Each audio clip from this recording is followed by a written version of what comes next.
President Trump is dropping his $10 billion lawsuit against the IRS.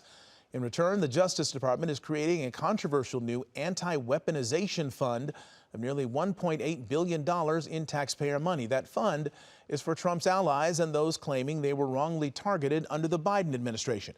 Eyewitness News reporter Michelle Fisher here now with these bombshell details. Michelle? Mark, the DOJ says there is legal precedent for such a fund, citing the 2011 multi-million-dollar settlement between Native American farmers and the USDA. But tonight, some government watchdogs are sounding the alarm, questioning if this anti-weaponization fund is unprecedented, corrupt, and unconstitutional.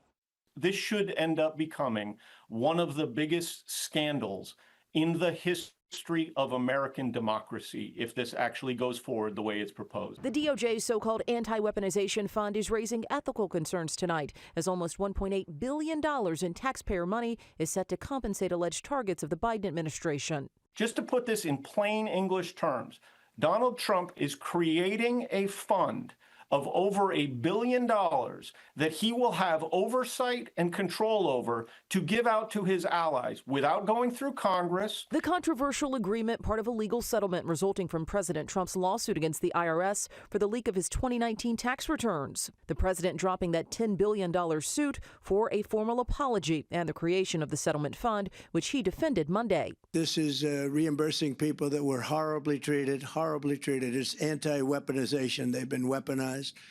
They've been, in some cases, imprisoned wrongly. A 5-person commission appointed by the Attorney General would oversee the fund in a process that does not require disclosure of how fund decisions are made.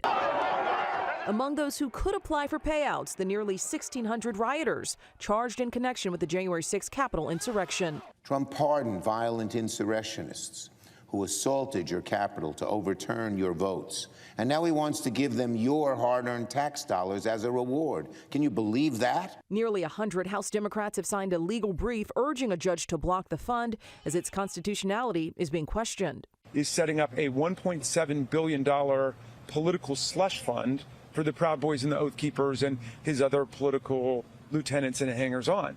That's an absolute violation of congressional spending power. And just hours after the fund was announced, Brian Morrissey, the Treasury Department's general counsel, resigned after objecting to some aspects of the settlement. And looking ahead to Tuesday, Acting Attorney General Todd Blanche is expected to be pressed on the settlement fund tomorrow when he's set to testify on Capitol Hill about the Justice Department budget.